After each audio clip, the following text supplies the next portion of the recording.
Coast to Coast podcast brought to you by the Lines and Play Picks, coming to you from the West Coast. Josh Lander, joined as always by my counterpart on the East Coast, Nate Weitzer. Another full slate on St. Patty's Day tonight for you all, March the 17th. We are going to have a gift card giveaway, so make sure you jump into the comments, like and subscribe on the video for a chance to win the total that we will give you in a little bit. And as always, if you do need a FanDuel or a DraftKings account, head to fdpicks.com or dkpicks.com. Find all those local listings in your area. And let's get into tonight's slate, Nate, for the 17th. I'll tell you, Josh, when these lines came out, I was feeling froggy. Placed some bets immediately when seeing these lines. Starting with the Raptors now up to -3.5. They started at -2 at the Pistons. It's creeping up because they might get Pascal Siakam back tonight. The Nets at -3.5 at Pacers. That's holding steady. Bucks -6 at the Embiid-less Sixers. The Kings around +3 at Wizards. Celtics now -8.5 at Cavs. Spurs +1 at Bulls. Warriors -12.5 at the Putrid Rockets. The Heat now down to -1 at the Grizzlies. So that's spicy. And Hornets +6.5 at Nuggets, followed by the Clippers -2 in a rematch at the Mavs. I'm going to have to start with that Heat game, which I loved at -2.5. It's now creeping down for some reason. I don't understand that at all. They got Bam Adebayo back last night. This is a team that has continued to roll even without him because Jimmy Butler is averaging 28 points, shooting 60% from the field over their last 5. They are the number 1 defense in the NBA. They have the number 1 assist to turnover ratio. During that span, they're forcing 18 turnovers per game and holding opponents to 95 points per game. Those are unheard of numbers in today's NBA. And the things that Memphis do well, Miami absolutely limits. They're number 1 in point paints the last 2 years. Miami is number 1 in paint defense. The Grizzlies are number 2 in fast break points. The Heat are 4th in terms of limiting fast break points. Ja Morant has a weak 14-10 assist to turnover ratio in 2 meetings with Spoelstra's club, and the Grizzlies aren't going anywhere without him. In fact, they aren't really going anywhere with him. They have lost 7 of their last 8 against winning teams, and their 3-point defense, which was their strength, has collapsed in their last 3 games. They're giving up 42% from deep. Love Miami. They just handled bad teams, 18-4 straight up against losing teams, and they're 5-1 on the second leg of a back-to-back since the end of last year. That's including the spread. Obviously, you don't really have to worry about the spread tonight, but you can get +265 on Jimmy buckets to continue that 25-plus point streak in a win. So that would juice your odds there. And I know we like a couple parlays with some of the other games we're going to talk about. Yeah, Nate's got best bets when he wants to kick off the pod and get right into a game that he wants to talk about, and I fully agree. The key thing there too, as you mentioned, Miami does defend extremely well against what Memphis does well on offense. And they slow the pace down. In the last 6, they've got the slowest pace in the league. Memphis is always trying to ramp it up with Ja to the 3rd highest pace, and once again, without Jaren Jackson Jr., Memphis is just not the same team. So I'm fully on board with you there. Although I do like a lot, less points to be scored than is expected. So I'm a little bit scared of a points prop, but either way, I have no problem with that spread. Another game I have no problem with the spread with is that Brooklyn Indiana Pacers game, Nate. I don't understand how we're still down. What we got, like -4.5 still for that spread. 3.5 most places. 3.5 most places. It seems too low. I mean, we've talked about the Pacers' struggles against good teams the last couple of times they played, and it's panned out as they've lost the last couple to really good teams. And overall, they're still 1-8 against the spread in 9 games against winning teams. And at home, they're also really bad for some reason, 6-12 against the spread. They fail to cover that at home, whether they're the favorite or the dog, as they are tonight. 1-3 when they're a home dog, which is not good. And they're allowing a lot of teams to score from 3 at will, basically almost 43% 3-point percentage given up to their opponents. So this season, and really the over continues to hit for them. Obviously, we like that with Brooklyn. We don't really even need to continue to tell you how extremely impressive their numbers continue to grow. 7-0 against the spread as a favorite. When they're 2 to 5 points, which they are tonight, we really like that number as we keep bringing it up. And really, we're all bowing down to Kyrie, the point god, right now, as he just puts up these incredible numbers. And he's been playing obviously as an off guard, not the point god, but that's falling to Harden. So one thing to look at there is if you do like Harden with a triple double and a win, he's got 4 triple doubles in his last 6 games. You can get about plus 350 on your money there. So I really like that. But either way, I'm all over Brooklyn, and I might even touch that over a little bit. Yeah, I like the over angle because this is a Karis LeVert revenge game. His prop sitting at 17.5 points is pretty juicy. I think the Nets don't have anyone to stop him. He's obviously going to be motivated to show them that he can still get buckets. This is only his 3rd game back, but he played 29 minutes last time out. Really helped them keep pace with Denver until the Nuggets pulled away with a really good 4th quarter spurt in their last game. I think we could see a similar trend kind of develop, or we could see a close game down the stretch that continues that over trend. If you are worried about it being a close game, that's why I'm most comfortable just going Nets money line and parlaying it with that Heat spread that I like so much. That's over plus 200 at DraftKings. And for Kyrie to just get 30 plus points in a win, you're getting plus 250 at FanDuel. I think that's a little more reliable than the Harden triple double. As great as he's been, that's obviously a little more of a fluky stat to achieve than Kyrie just getting buckets, which he's done his last 4. He's shooting 56% from the field and 44% from 3. The man is unstoppable. He's crazy right now.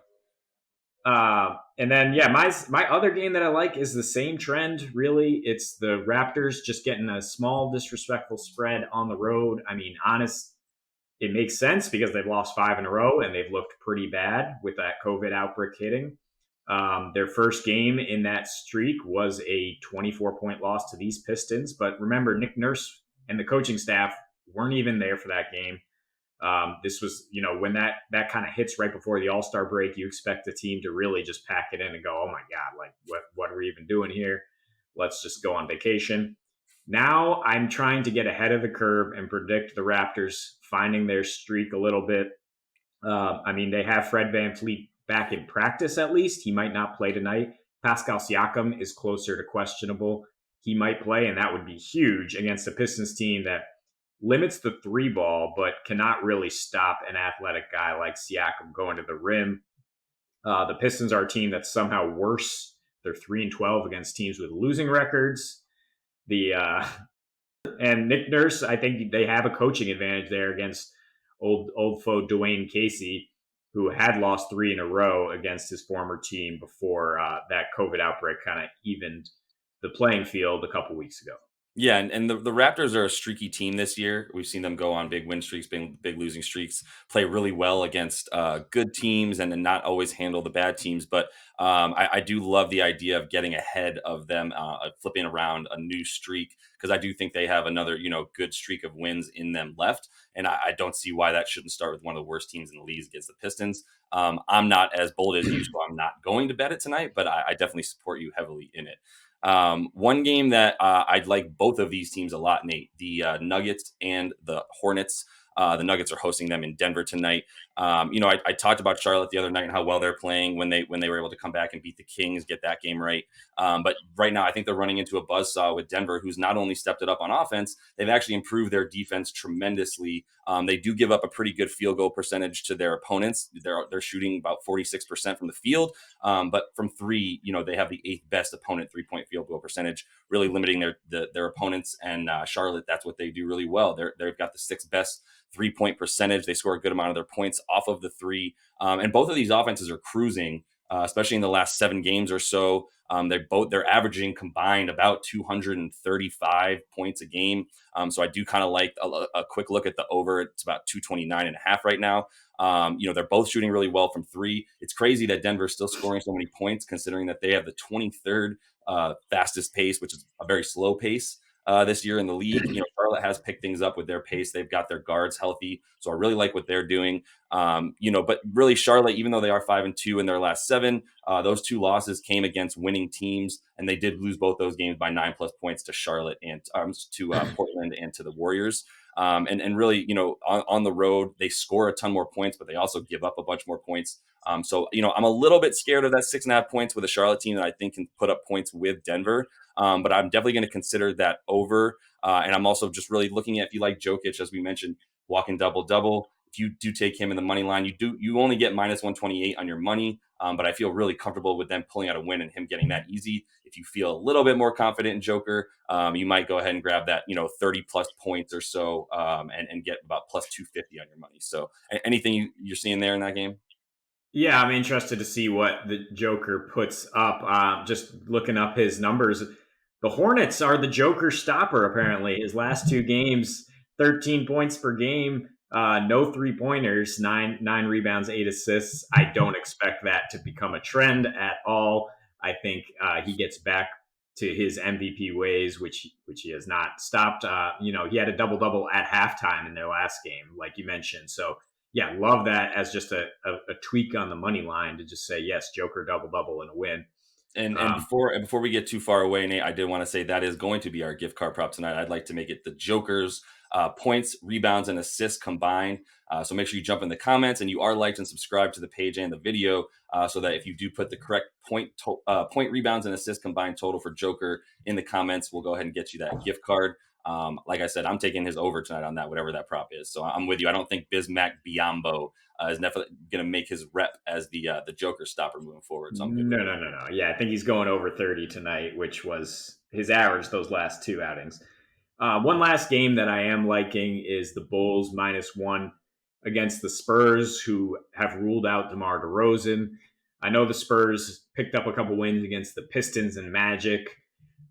They can still be bad teams with their current personnel, but they do not have the personnel to beat a good team. And the Bulls are convincing me that they are just that. They're very deep.